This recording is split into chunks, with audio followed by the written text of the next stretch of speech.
Next, we are, just so you know, we're taking moderator's prerogative. We're running 5 minutes late chronically, which is like the story of my life. But that's okay. The next panel is well-timed on health equity and social determinants of health, and it is my absolute pleasure. Is Rishi here? Hi. It is my pleasure to introduce Dr. Rishi Manchanda, the moderator of this panel. He is the CEO of HealthBegins, a national firm that helps advance health equity for people harmed by societal practices. As a physician, executive, and public health champion, Dr. Manchanda has been involved in many community-focused activities, like founding social medicine for community health centers and serving as the first lead primary care physician for homeless veterans at the Greater Los Angeles VA. And he has a TED Talk about upstreamists, which now we should all watch, a new model of healthcare professionals who address social and structural drivers of health equity to improve patient outcomes. So, Dr. Manchanda, it's such a pleasure. Welcome. Thank you. Thank you.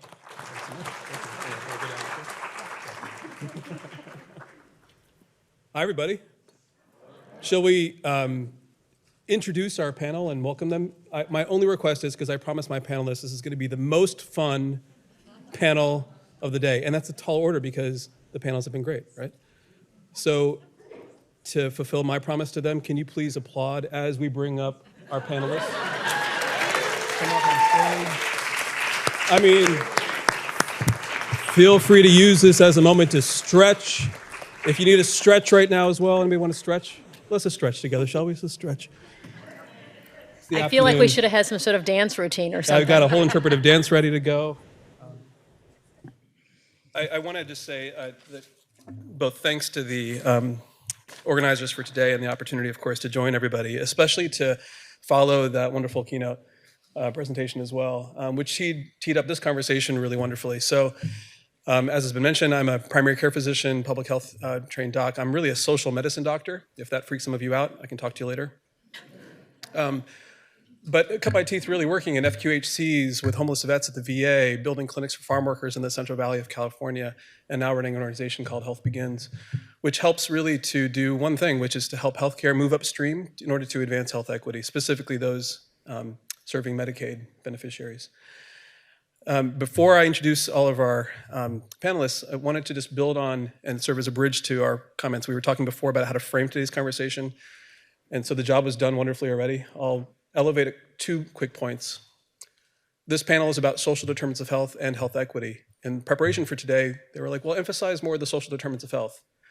And I thought that's impossible because first, equity and inequities, the gaps that we've heard discussed that all of you are dealing with right now, are really best understood as and experienced as harm. Right? When an inequity happens, it's really harm. And if we're thinking about harm, which is the business that we're in, if we're in healthcare, about how to prevent, if not mitigate, harm, our job really is to identify the drivers of harm, including the social, institutional, and structural drivers of harm when there are patterns of that harm. The social, institutional, and structural drivers necessitate then understanding not just inequities that exist, whether they be racial, ethnic, linguistic, or otherwise, but also then the social needs data, individual social needs information, right? Food insecurity for a member or patient. Understanding the institutional practices that might be perpetuating some of the inequities we're seeing, whether it's prostate cancer screening or treatment, or what have you. Associated social factors. And social determinants, which is really a community determinant. It's not an individual thing. We've done a good job in healthcare of co-opting that term. Food insecurity is an individual phenomenon, and food deserts are a social determinant of health. It's a community level phenomenon. And then, of course, those food deserts are not there by accident. They're there because of redlining and ongoing modern forms of segregation and maldistribution of resources, structural policies. I frame that because social determinants of health and health equity, however, in practice are disjointed in a lot of health plans and health systems. You have people working on DEI, health equity, social needs, social determinants, and sometimes they're not in the same room. Is that a fair statement? Head nods. And so with that framing, we thought we'd actually now engage in the conversation that we really want to have here, which is to hear the experts that we have here. So Elizabeth Lukanen from SHADAC in Minnesota, thank you for coming in.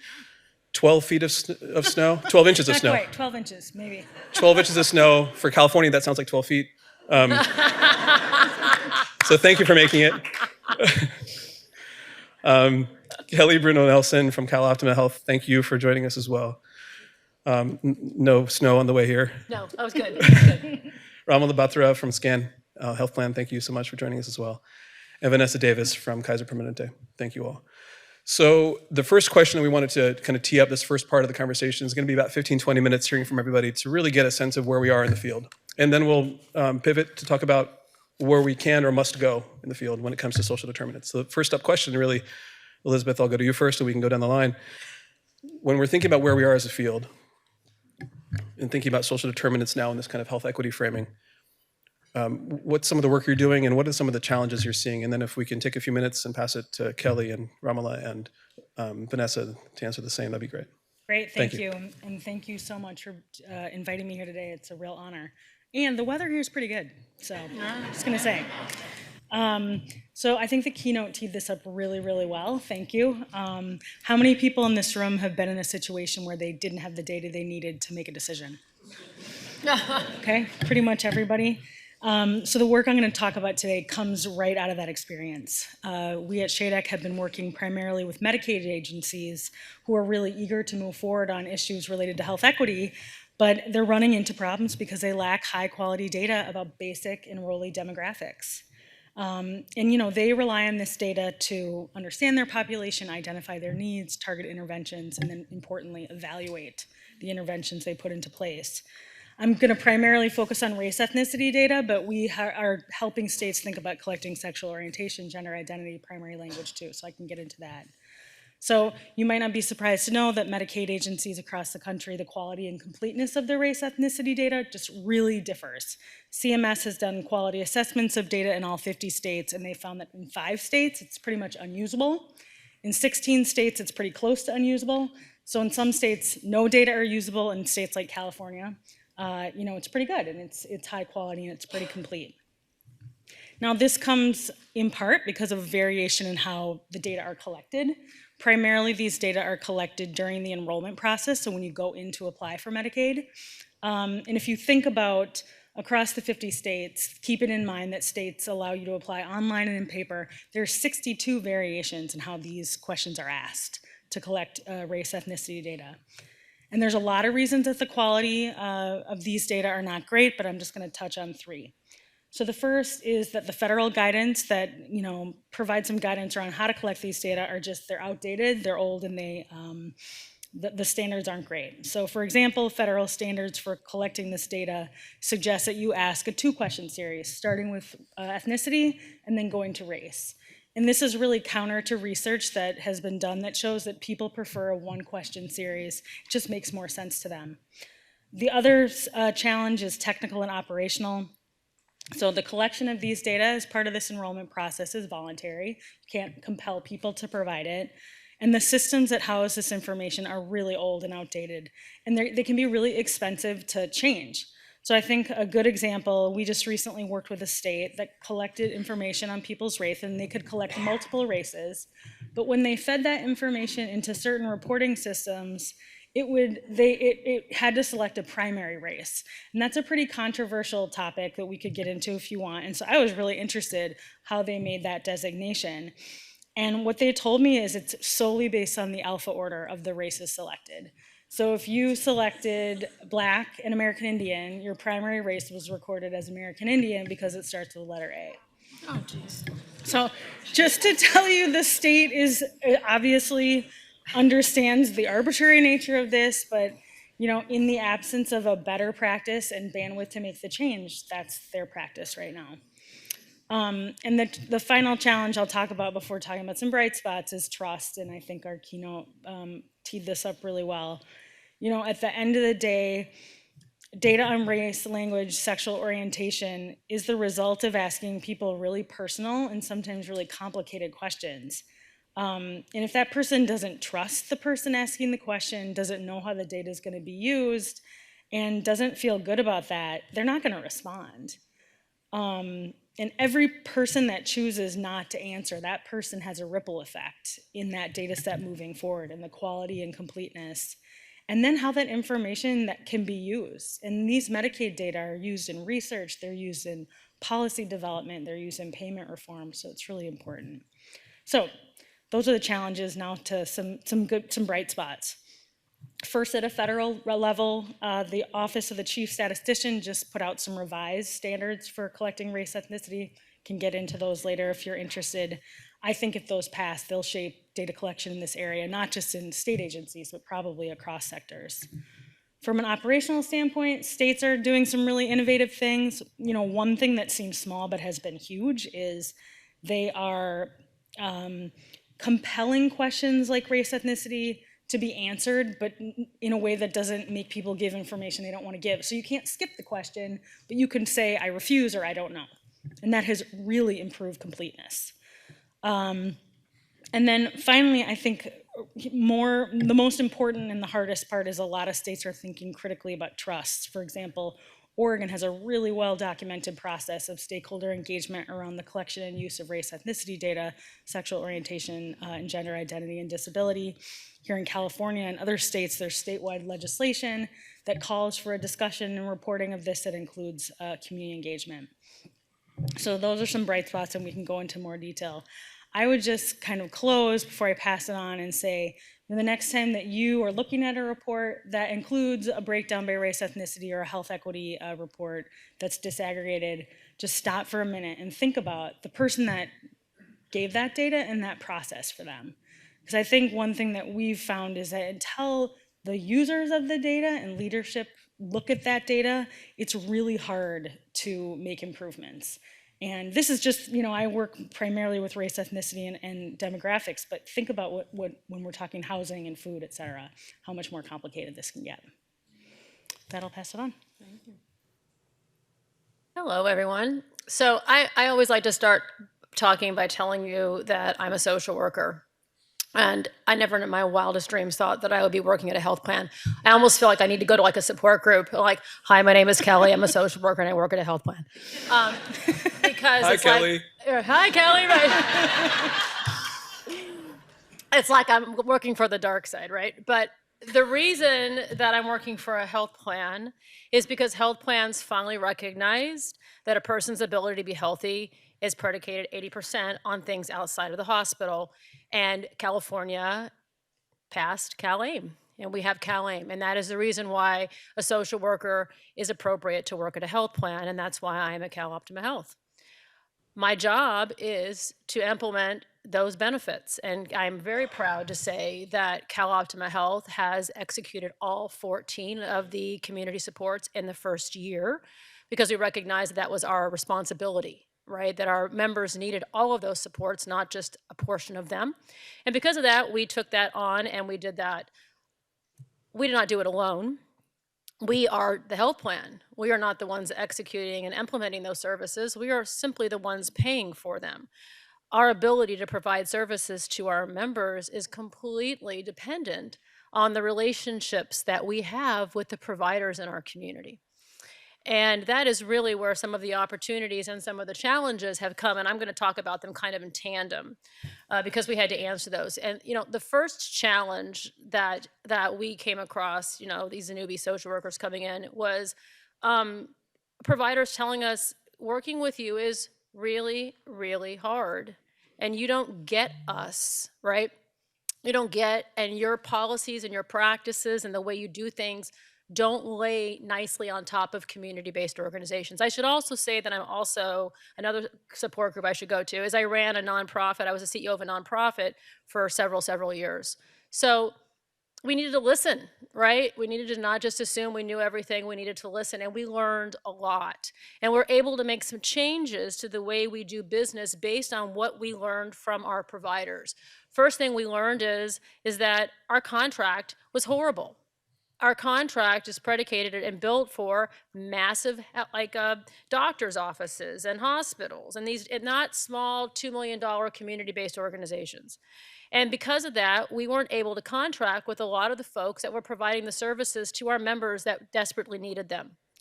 And so what we did was we lowered the insurance thresholds. That was one of the major things in our contract. We lowered the insurance thresholds, took that responsibility on as a health plan, and suddenly we were able to contract with so many more community-based organizations. And right now we've contracted with almost 75 in a year's time.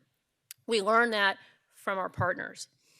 The other thing we learned from our partners is that, and we know this as a fact, is that a best practice is to have folks with lived experience be integrated into the programs that we provide. They're the ones that have the expertise. However, the way our contract was written, we couldn't hire those folks, or we couldn't allow the folks that we partner with to hire them, because they would have to go through all these screening processes that oftentimes they would not be able to pass. I put that in parentheses. So with the help of folks on my team, we were able to change that language and allow it so that folks with lived experience can now work for our partners and provide those services to our members. Those are just two examples, but I think I bring them up because they're not examples that I thought of. They're examples that our partners thought up and that we were able to implement, and that's our role as a partner. The other thing that they said was, you don't understand us, you don't get us, you don't understand what it means to work for a nonprofit. And that's when we were able to say, ta-da, we hired a social worker. And I brought my whole team with me. And so now it's like, I feel oftentimes like we're the bridge between the community and the health plan, right? We're saying we understand what it means to work for a nonprofit, and we're gonna make sure that your voice is a part of our health plan. And the third challenge, before I pass it off, I'll say, is that we had to recognize and realize that the needs of our members were changing, and that the demographics of who we serve was changing, and that all of those services weren't necessarily automatically available, and we may have to step up and provide some of those services ourselves. And so because of that, CalOptima Health is in the process of developing a new conceptual program for older adults who are unhoused, and combining that with a PACE model, because we're recognizing that with the silver tsunami, we have a population of folks we're serving, and that the current system does not provide the care they need. And we recognize that it's our responsibility to provide that care. And so we're doing just that. And I have more exciting things to share later, but I don't want to take all the time, so I'll pass it on. Thank you. Thanks, Kelly. Good afternoon. A quick journey before I get into what are our successes and challenges. For those of you who don't know, I work for a health plan. It's a not-for-profit health plan called SCAN. And actually, SCAN stands for Senior Care Action Network. And I say that because action is very, very important to us. Our journey started 45 years back through 12 angry seniors who said there's more to healthcare than doctors and hospitals and prescriptions. And if you look at our original, I should have gotten a slide for it. If you look at our original founding diagram, it had cab companies, it had Black churches, it had other resources like food bank, it had community-based organizations, and this is a 45-year-old diagram. And so fast forward to today, 45 years later, we are still talking about social drivers of health.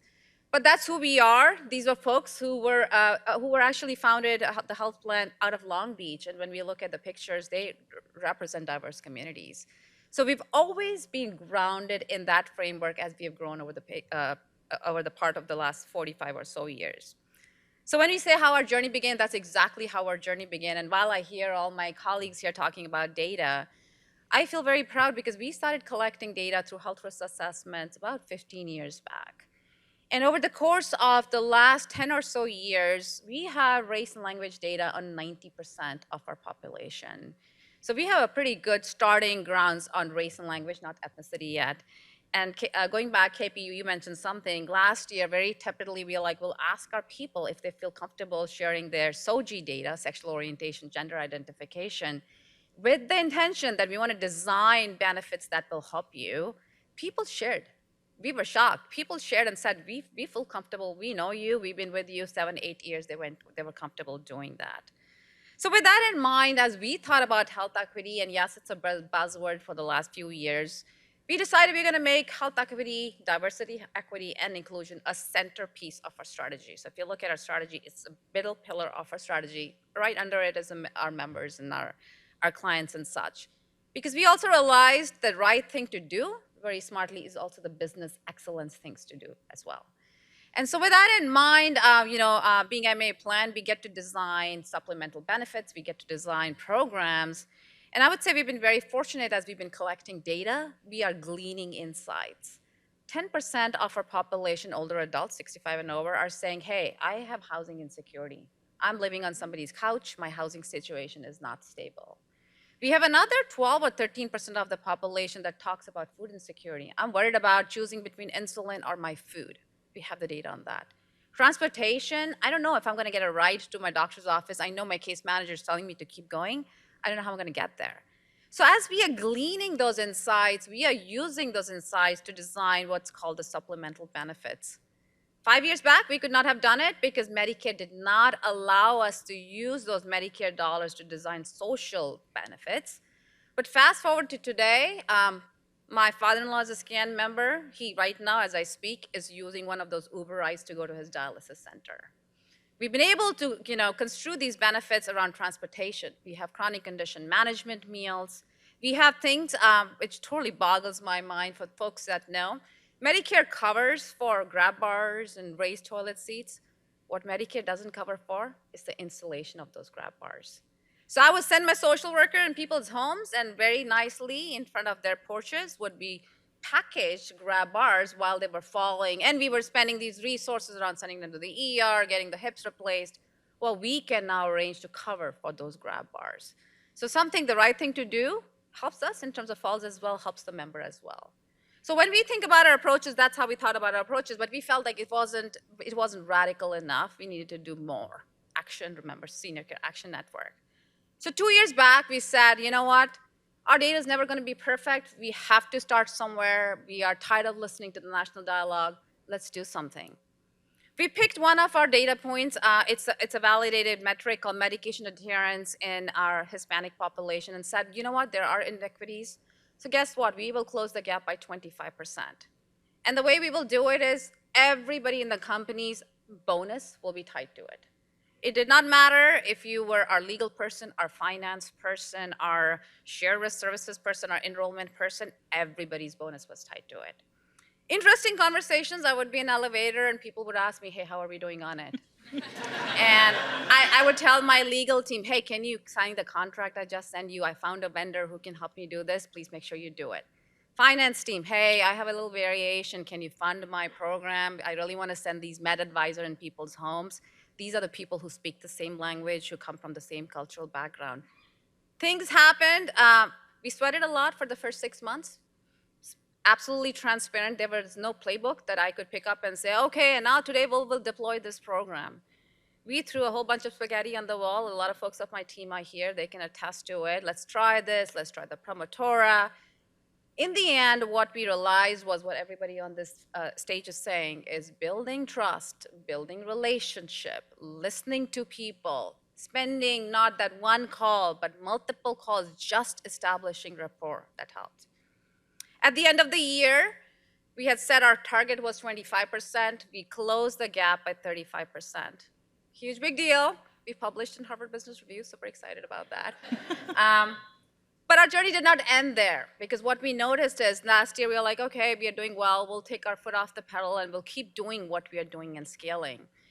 And in complete transparency, we fell back a little on that adherence measure. So this year, we raised our hand and said, we have to go on this multi-year journey. We have picked 3 metrics now: flu vaccination in Black populations, blood sugar control in our Spanish-speaking populations, as well as a third one around diabetes in our Spanish-speaking population too. I just presented to the board last month, and what we are asking and saying is, over the course of next 3 to 5 years, we are not going to reduce the gap, we are going to eliminate the gap altogether. Very bullish, very audacious. All of us are sweating a lot. It's also part of all our ICP goals. But we have decided that action is in our name, so we are going to go forward with it. The other thing we decided for ourselves is let not perfection be the enemy for good. So let's make some progress. So let's go down the path. So I'll tell you next year how we did with it. But in terms of challenges, I think our challenge for us is how we can move the needle just that much. We rely a lot on our delivery system. A lot of you are in the audience here. We also rely a lot on our vendors. We rely a lot on our family and caregivers. We rely a lot on our community-based organizations. How do we bring them all along? My bonus is at stake, but how do I tie those metrics in their contracts? For our provider partners, sorry, it's an early disclosure, but in our provider incentive plan for this year, we will have those metrics on which they will get paid. So those are the successes and challenges that we are dealing with, and I'm gonna kind of pass it on to Vanessa. Hi everyone, it's great to be here with you all. So at Kaiser Permanente, we know, and I think we've all been talking all day, frankly, around the fact that social factors powerfully influence health outcomes. Healthy people require healthy communities, and we know that we need more than high-quality medical care for people to thrive. And at Kaiser Permanente, we're committed to improving the conditions of health and equity for our members and for the 68 million people in the communities we serve. And we know, as Rishi kind of teed up, that we need to address these issues at an individual, community, and really system level to truly move the needle on the social determinants of health and associated health disparities. So as part of our broader commitment to social determinants of health, I want to talk a little bit about our Housing for Health portfolio, because housing is quite literally at the foundation of our lives. So I'll spend a moment just kind of grounding us in housing as a social determinant of health and as a health equity issue.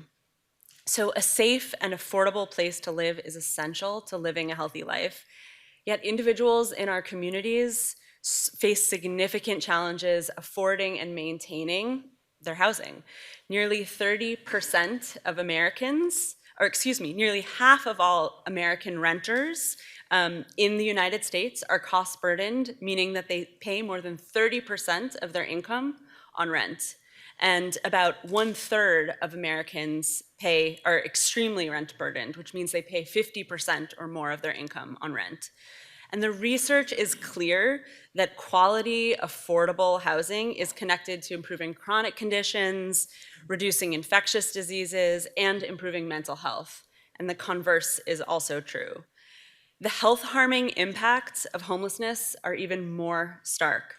So right now in this country, more than 580,000 people do not have a place to live. They're homeless on any given night, and that's an undercount in the United States. Overall mortality rates for people experiencing chronic homelessness are 3 to 4 times that of the general population. And because people of color, particularly Black and Indigenous people in this country, are disproportionately impacted by homelessness nationwide due to longstanding historical and structural racism, we consider housing a crucial health and racial equity issue. The most striking disparity I just want to name can be found among African Americans, who represent 13% of the general population, but account for 40% of people experiencing homelessness in this country, and more than 50% of homeless families with children. This is not natural. This is how the system was designed. This is, as a colleague in Northern California, Jonathan Russell, describes, racialized housing deprivation. That's what we're talking about when we're talking about homelessness. And so it's why we at Kaiser Permanente are addressing historical disinvestment in our communities. This kind of disinvestment and lack of economic opportunity really hits affordable housing especially hard. So I want to talk about bridges for a moment. When we think about how can the health sector help address the social determinants of health, and in particular the housing and homelessness crisis, we believe that we must build or become that bridge to really play off of and leverage the unique strengths of the health sector and the housing sector and other sectors to really strengthen neighborhoods and drive equitable health outcomes. So 2 examples I just want to lift up where this cross-sector and sometimes public-private partnership can be truly catalytic.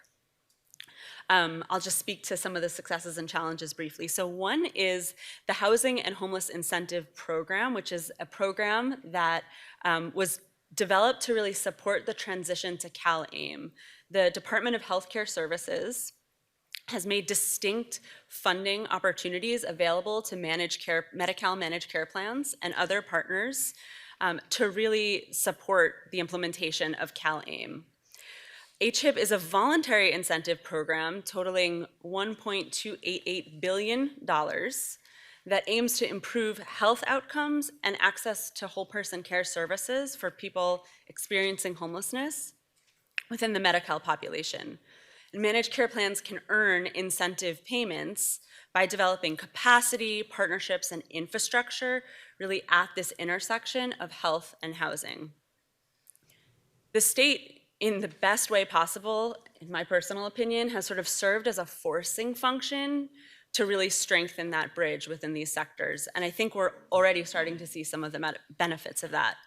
It's really fomenting relationships among and between managed care plans, homeless service providers, and the continuums of care that they're a part of, and other clinical providers.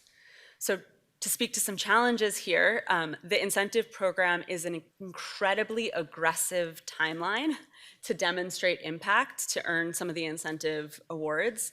And with patients or members experiencing homelessness, you are dealing with a multitude of complex social and clinical needs, and really moving that needle takes time.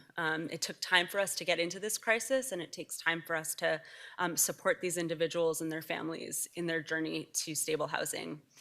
The second challenge or opportunity is really around the infrastructure and coordination of the two systems, the health plans, the healthcare sector, and the homeless response system, data being a key part of that. And then the third, just to call it what it is, we don't have enough affordable and supportive housing supply in this country, particularly in some of our urban, high urban density areas.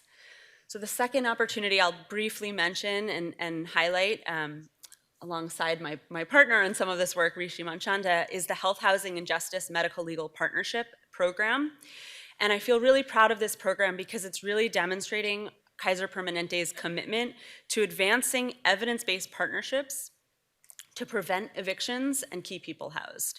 So medical legal partnerships, or MLPs, are a proven intervention that essentially embed access to legal services or a legal aid provider within the healthcare system.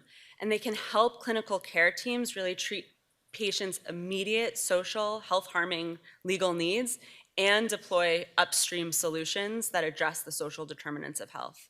A recent study actually found, I know there's a lot of pediatricians in the room, that families that were referred to legal services through MLPs saw a significant reduction in hospitalizations in the year following the referral compared to families that did not receive the referral. Again, health equity is fundamental here. As a result of deep-rooted inequities, people of color, people with mental illness, and LGBTQ+ people face disproportionately high rates of evictions, and legal representation in court can really make the difference in terms of their outcomes. So in 2021, Kaiser Permanente was the first large integrated health delivery system to invest system-wide in the MLP model with the National Center for Medical Legal Partnerships out of George Washington University and HealthBegins. We have three main goals for this initiative. The first is really focusing on enhancing patient-centered care and improving housing stability for our members. The second is around clinic-level improvements, increasing workforce competencies and satisfaction by equipping care teams with the tools they need to address these health-harming legal issues. And then the third is healthier communities, strengthening the local legal aid ecosystem and sector to really identify policy solutions and build capacity overall.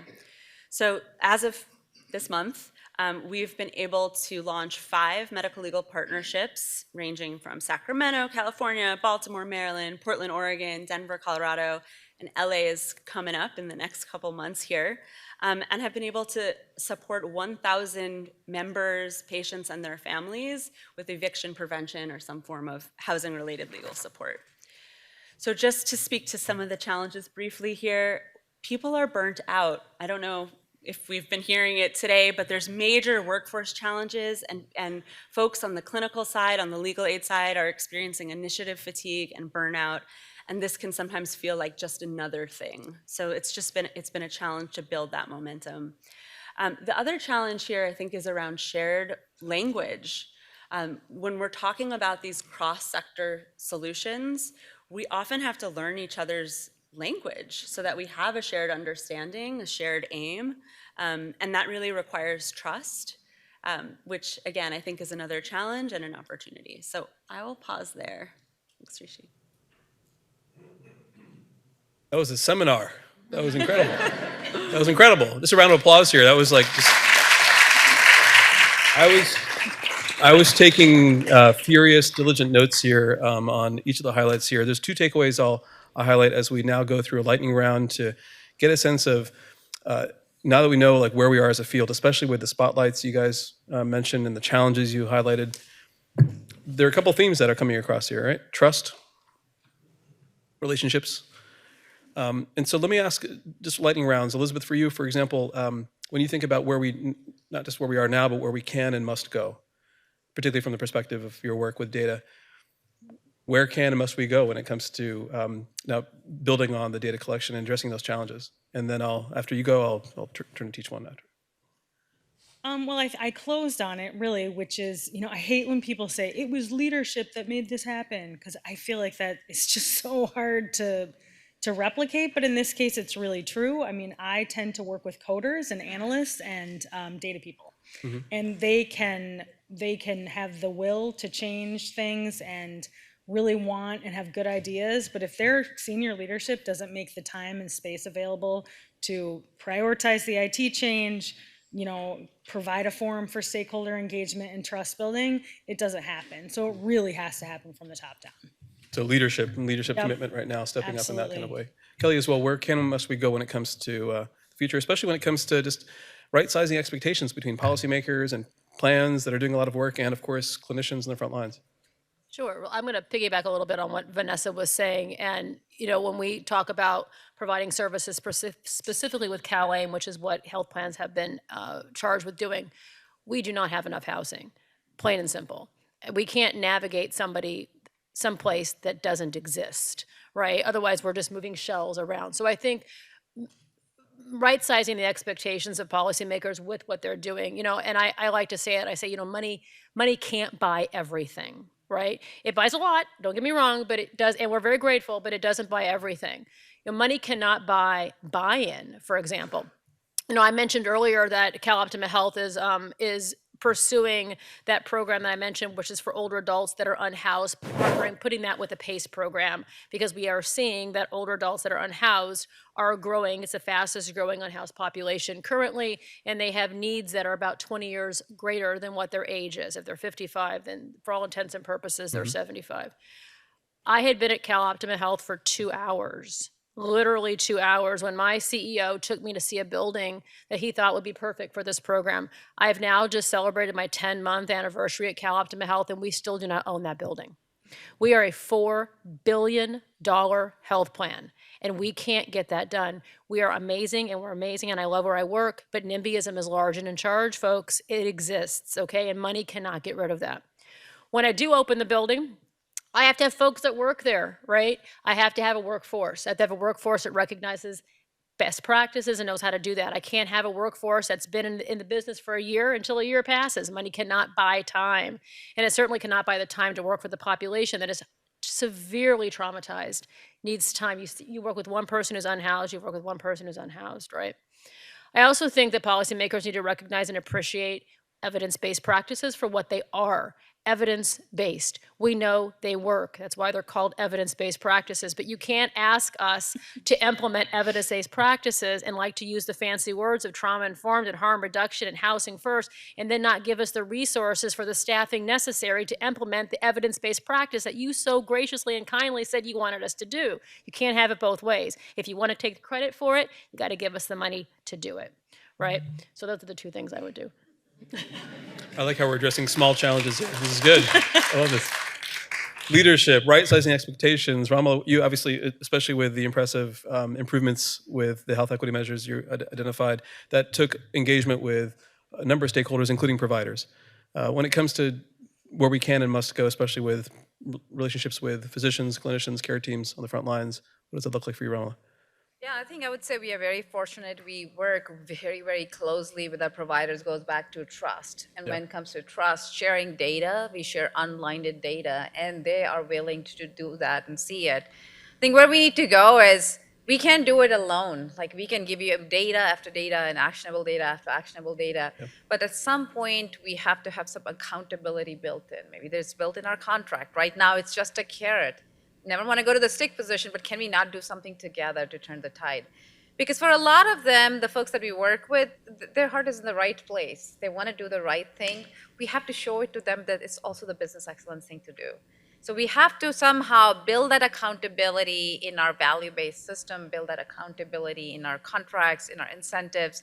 And I use providers, but we have vendors too. We have vendors that provide all kind of benefits that I'm talking about. We have in-home caregiving and whatnot. We have to also bring them along the continuum. Vanessa, one of the things I remember taking away from your comments was the cross-sector relationships and the partnerships that are required, especially for the Housing for Health work. Where can and must we go when it comes to strengthening or centering trust in those? +1 to everything that's already been said. I want to go back to this piece around trust because I think it's critical. And it can be tenuous and delicate too. So I'm just thinking about the work on the DHCS Homelessness and Housing Incentive Program, or HHIP.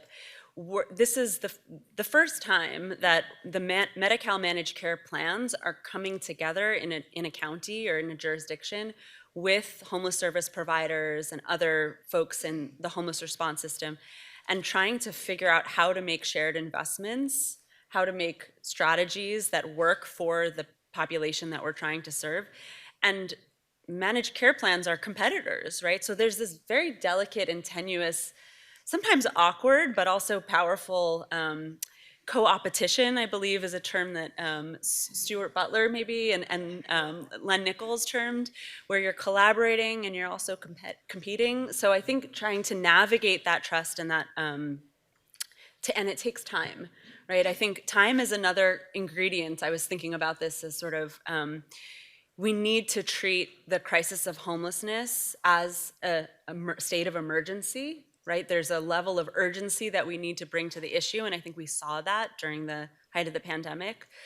But we also know that this work to really try and move the needle on these issues as complex as homelessness and housing instability and the trust-based relationships that it takes to really do that effectively does take time, and it's not as linear as we might like in a more clinical setting. See a patient, I'm not a clinician, but make a diagnosis, give a treatment, and you see an outcome. This is a person's journey to housing stability is often not linear. So I think that piece around time.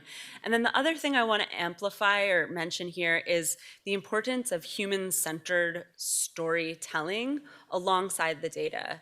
I think we know that we need to change systems and institutions to do SDOH and health equity work better and really anchor it to the center of our work. But we need to change hearts and minds too. And I think the most powerful way to do that is to really center the people whose lives we're trying to impact and trying to help. And I'll just give a little shameless plug here, which is that Kaiser Permanente worked with an independent documentary film team, KTF and Bread and Butter Films, to develop a 3-part series on the root causes of homelessness in America and promising solutions. So check that out. It's out and streaming now, and it should be available on, season 3 should be available on YouTube soon. Yeah, so I think those are some of the thoughts I wanted to share there. There's a fountain of wisdom up here on stage, and there's also plenty of insight and experience in the audience. So time for some audience questions. We have hands up already, and if we can get mics to folks who've got questions. So my one request for those who are going to ask questions is please ask questions. Please proceed. Thank you. Gurpreet Ahuja, I'm Chief of Otolaryngology, Head and Neck Surgery at Chalk Children's. My question, it's a fascinating panel, a lot of insight provided. We talked a lot about the health inequity and the social determinants of health throughout this conference now.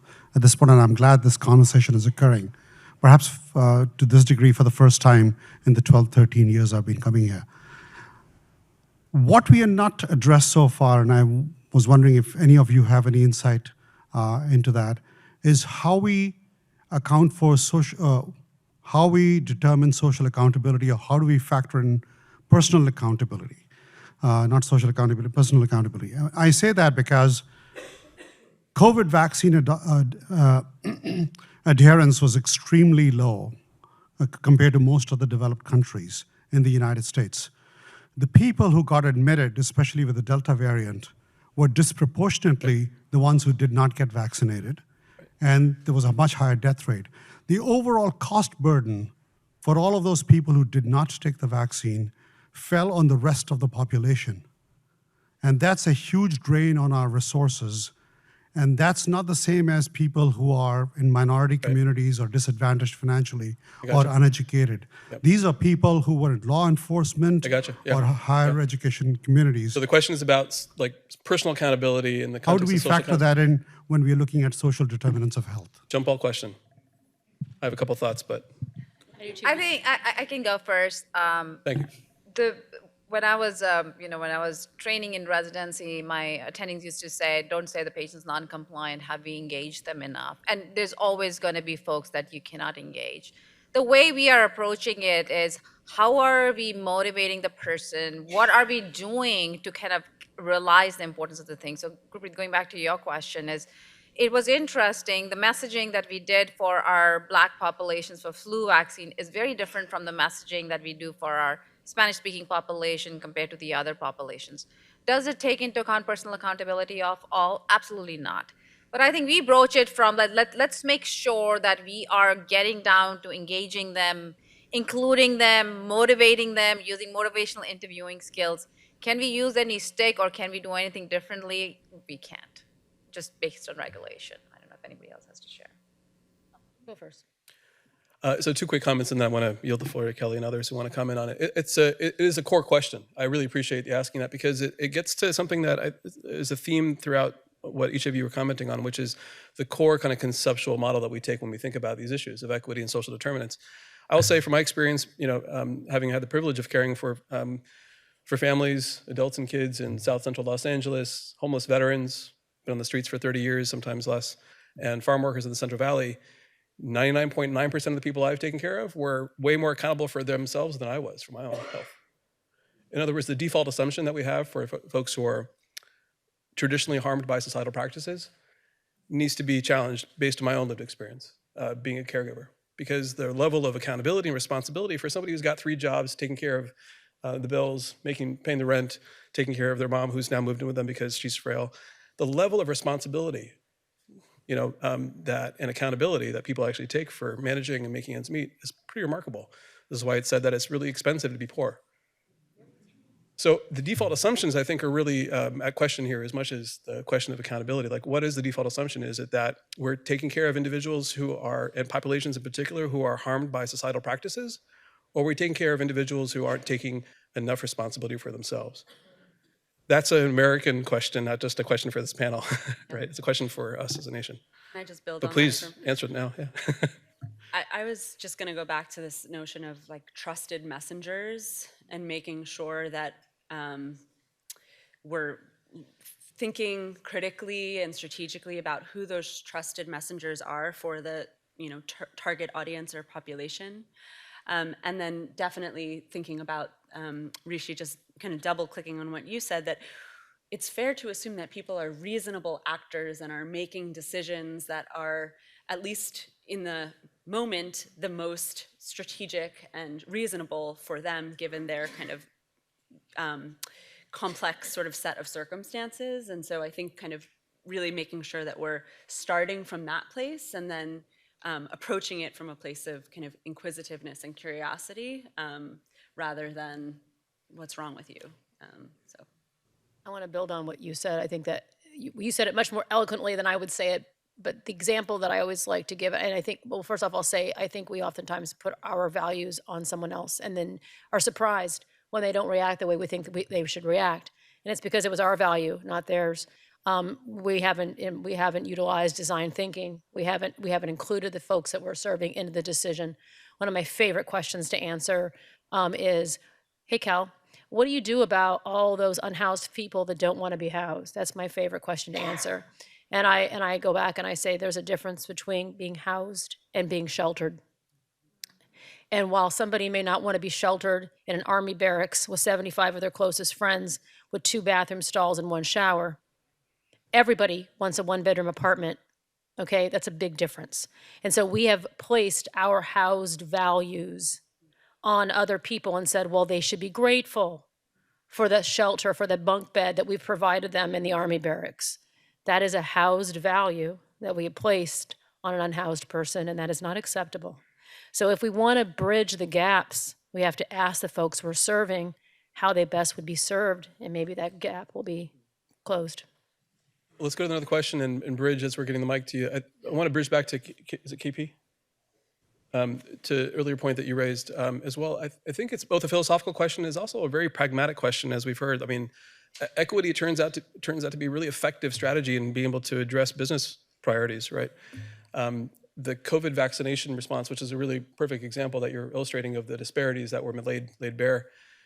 The state invested, I know, in COVID vaccination response plans and many health systems, then started to say, well, let's now look at the data specifically by race, ethnicity, language, et cetera, and now see how we can, with an equity focus, raise our performance for the whole population by using a targeted, universalism approach, right? Let's go to those who are in most need of supports because they have been most denied historically access. And it turns out, all the evidence kind of bears out that those investments, when they're targeted and equitable, lead to benefits not only for the population of interest, but for the entire population. And COVID vaccination was a good example of that. Question in the audience, next one. And thank you again for that. I just want to let you know that I'm blown away by the 3 health plans, allocation of resources and innovation. But there's an existential question here. The scope creep that you move from a provider of healthcare into a provider of housing, legal services, food provision.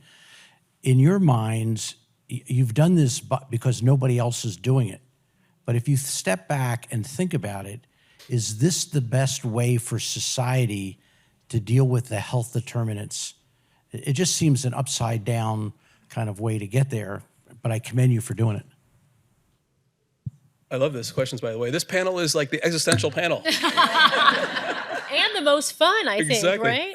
This is great. Thank you. It's a great question. I can go. I agree with you, but I think it starts from how we've set up the structure of healthcare in this country, because if we compare US to the other countries, they spend a larger proportion of their money on social factors and social conditions, childhood education, childhood trauma, and all those things.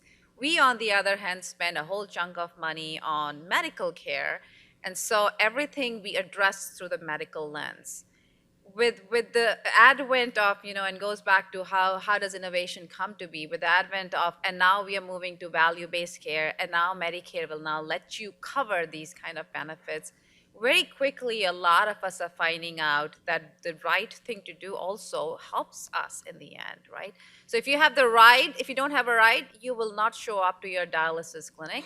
If you don't show up to the dialysis clinic, you'll end up in the hospital, costs us $20,000, right? So all of us are thinking from that lens. In an ideal situation, we as a country would put more money upfront in prevention and social factors versus on the back end. One of the things from a design perspective, and this is something that in California, and I think other states are considering this, and when we did a review of Medicaid agency reprocurements, et cetera, across the country, in California, for example, and other states are looking at the same thing, there's a requirement then for plans to reinvest some of the dollars, 5 to 7.5%, I believe, in California is one of the new kind of requirements, 5%, right? To reinvest into communities. It's an interesting kind of question, right? It's revealing, I think, a policymaker's kind of mindset, which is certainly healthcare can't solve all social ills and isn't structured to do so.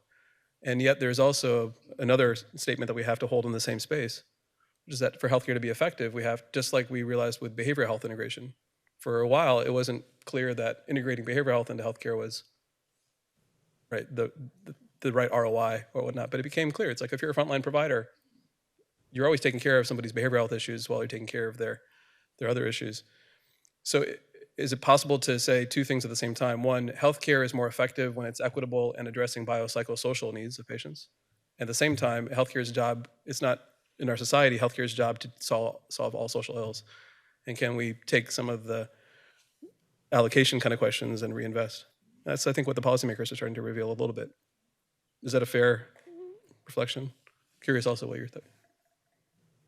I think it's a great reflection, and I think it's a great question, and I would say it's a both and, right? Like, we also should be thinking about advocacy at the federal, state, and local level for more funding for more affordable and supportive housing, right? So I see it as a both and, but I appreciate the question.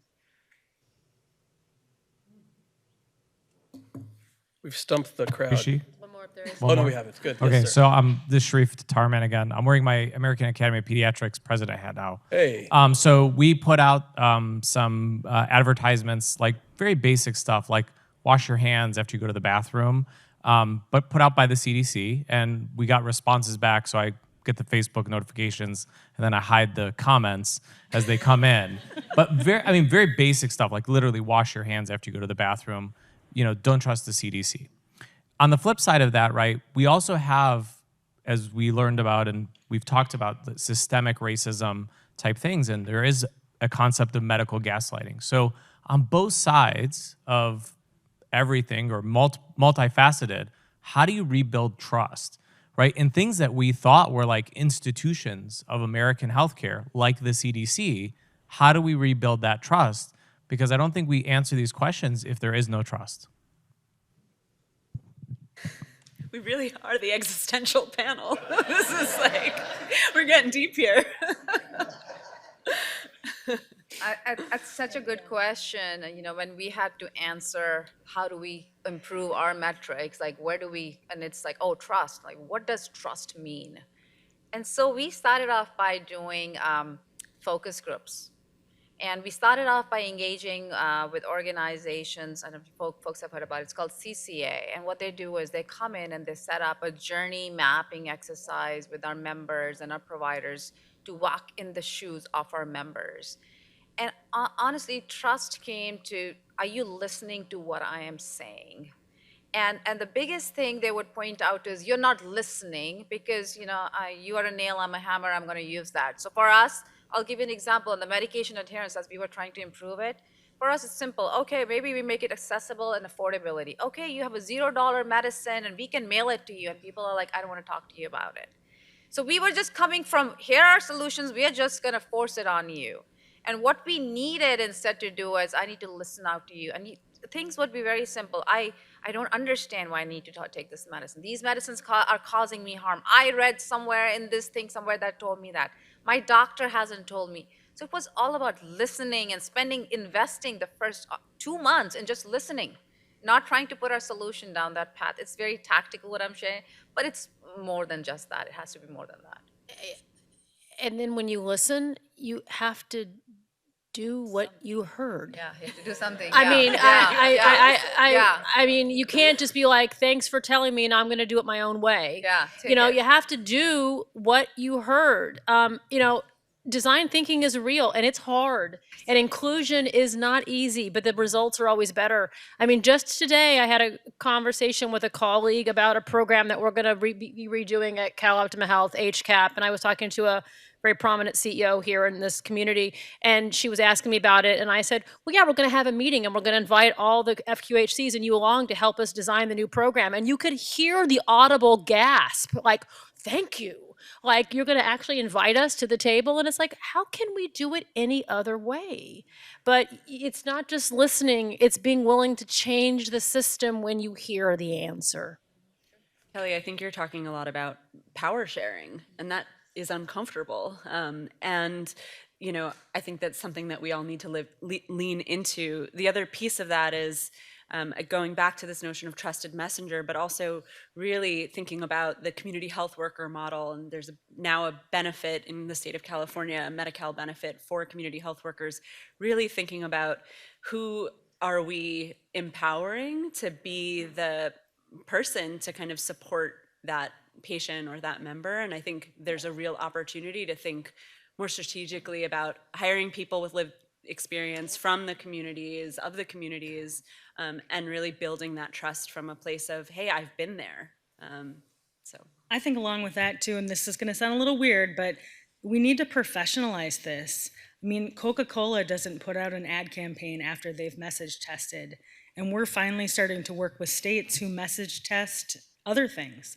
Like, did this message resonate to build trust, A, or did B resonate to build trust? I mean, you can do that kind of internal small E evaluation and little R research and have really great results. You know, when through my lens, it's with data, right? What messages compel people to provide personal information in a way that feels good to them, but you can see that trust being built. You can see that playing out in other areas as well. Please, we have a question here. As we're waiting for the next question, I'll say, listening, I'm just going to recap some of the create a mnemonic out of this. Listening, acting, right, on that as well. There's accountability I want to bring as well, and some of the examples that were shared on the panel also is like making sure that you're accountable for those actions and aligning the incentives. One other thing I'll just kind of add in there is acknowledgement. If somebody's saying, your institution did me wrong, you listen and then act but not acknowledge. So acknowledgement is a big thing, and we're seeing a lot of examples around the country of institutions, including in healthcare, acknowledging some of the ways in which they may have been contributing to harm as well. Great. Will Yes, Tsang sir. from Permanente as well. Yeah, I have lots of questions, and again, thank you for being this existential panel. This morning we talked about cost shifting, transparency, premiums going up, and everything that I hear about this afternoon is more what we'd like to see, but it also costs a lot. And someone said equity costs money. These programs cost money. How do we reconcile the two so that we don't become the entire social safety network for the government? I got some thoughts, but go ahead. Go ahead. You're probably No, I'm moderator, so I'm just turn the mic off. This is your space. Have at it. This is softball for you. Go ahead, and then I'll see if there's. It's a very good question, and as you bring up this question, I'm going to the board next week to ask for more money for health equity. But my answer to that is, hey, it's a multi-year journey. We are not for profit. If you don't do it, who else is going to do it?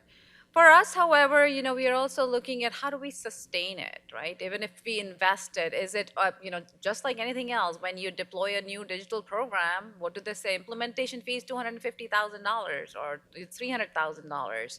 So I get it, it's a one-time implementation, but should we be structuring ourselves differently? So I'll give you an example. So for all our programs, now we are looking and saying, hey, since we know the race and language data, are we including the right people in our programs? Because maybe we are leaving them behind in the first place, and hence we have to do this additional stuff. So when we look at our case management programs, there are spots where we are not doing as much because these people are not engaging with us for many different reasons. So should we divert those resources and do it? But that comes later. We feel like right now we have to implement, and then somehow start pivoting our existing resources because we are doing all this stuff already. The medication adherence stuff, we do it day and night out for our 280,000 members. But how do we make sure we're including the right people, and then we are doing the right intervention using the promotoras, the community health workers? For our flu vaccination, we are working with Live Chair, which is based out of barbershops. So how do we start doing it differently? That's one. And then how do we engage with alongside our provider partners to kind of start doing it from the very beginning, going to the upstream part that you talk about? Why wait till homelessness to happen? Can we spend $100 upfront on housing insecurity in the medical legal eviction program versus taking 12 months and 1 to 25 case manager ratio to make it happen? So those are the kind of things we are thinking of. And you're absolutely correct. We're not getting any additional payment from CMS or anyone right now. Go ahead. Yes, amen to that. And I know that everybody here has additional thoughts on this kind of question. There's two things I'll tee up then to kind of springboard on that question. One is sometimes the budget cycles make it really difficult to be able to demonstrate returns within a time frame. Like homelessness takes a long time to kind of solve for, but it's possible with housing first models, but that may not fit in a 12-month cycle as well. Do you want to, that's one kind of challenge. It costs more, but sometimes the returns take some time to demonstrate. Is that? I also, yes, definitely. And I think there's also another piece of how do you build that business case for some of these social interventions, right? It might come out as, for people experiencing homelessness, for example, are often high utilizers of the healthcare system, but they're often also underutilizers. So it varies, and depending on what outcomes you're looking at, you might want to look at, readmission rates, for example, or cost savings through, not returning to the ED, but you might also see an increase in preventive services, right? But we want to see those things. So again, it's sort of how you measure and what you measure to sort of support that business case to say, again, this isn't only the right thing to do, but it's the strategic business thing to do for healthcare. All of these things we've mentioned save money. Research shows they save money. What we are a society of immediate gratification, and we wanted to save money now, and it's not going to, okay? It took years to create the problem. It's gonna take years to fix it. We know housing someone is cheaper than letting them remain unhoused. We have enough research projects that show that. Yep. But until NIMBY allows me to build the housing that these folks need, we're never going to get there. This will save money. We know it will, but the communities that have been under-resourced and are disadvantaged, and that are more sick, we have to get them healthy first. And then once they're healthy, then we'll see that savings. But it's not going to be today. It's not going to be tomorrow. I mean, we'll be fortunate if this panel's still alive when it happens, but it's going to take time. It's going to take time. I'll throw in some optimism to that in the 5 minutes here. We'll be around, still on this stage, even though I have 5 minutes left. Walkers, maybe. We have a question on this side as well. And then just as we get a mic, and maybe this is the last question, I think we have about 3 or 4 minutes, so we'll get one last question in. One of the other things that I think has come up, and this is why I really appreciate this question about cost, there's different interpretations of what returns have to be demonstrated for this kind of work, right? And for a long time, the tail that was wagging the dog was show that this is saving money, and then I'll invest, which is a high bar compared to a lot of other things that we do in healthcare, if you think about it. And that means that there's actually other value propositions that are demonstrated here. Sometimes the value proposition of investing in social needs interventions is to help drive engagement, to engage populations that are harder to reach in other healthcare services. Sometimes it's corporate goodwill and branding and reputation. Sometimes it's making sure you're helping support data collection efforts, and the social needs intervention actually is a way to now start to improve collection. There's a variety of value propositions we're finding, and that means we have to, I think, broaden the aperture a little bit of what returns we're talking about. And also, lastly, this question about spending, is it appropriate spending or versus spending only? The question of appropriateness, I think, is something that is really relevant in this conversation. Please. I just want to add really quickly, Please. For us, every time we present to our CFO, it used to be ROI. And now we're like, we have to start doing some VOI stuff. VOI, too, right, the value. And so as an organization, we have said, well, what kind of things will be VOI? Right. And so being a Medicare plan, there are certain quality metrics, which are 5-star metrics, which indirectly kind of pay out. Right. But that VOI calculation has become very important. And then the last thing to your point is sometimes it's not that you are saving money, but cost avoidance. That's a new term you learned from our CFO. I'm like, if we don't do this, then this will happen. So it's cost avoidance. The cost of inaction, right. Thank you. Yeah, Tao Lee, Medical Director of Health Network California. You talk about trust and rapport, relationship, trust messenger. Any of the organization currently working with faith-based organizations in the community? With faith-based organizations in the community? Yeah. Anybody working with faith-based organizations? We are. So for our flu vaccination rate in our Black populations, we started off by actually starting to socialize that in community churches, starting to socialize them with folks who are the trusted folks in certain communities, building bridges alongside some of our provider partners. I don't know if Providence folks are here, but it wasn't just us. It was going alongside our delivery system, getting to know the folks in the community, getting their trust, and then using them as influencers to help us kind of spread the word. So that's how we're doing it. Yeah, and several of the states that I work with are doing the same thing. They're trying to use faith leaders as messengers to explain why the data is being collected on, your personal demographics and how it'll be used. I mean, one of the things we think a lot about is not overburdening the enrollee or the client every time you need to try to build trust. So who is the interim step? Can we educate somebody else who can then have that conversation?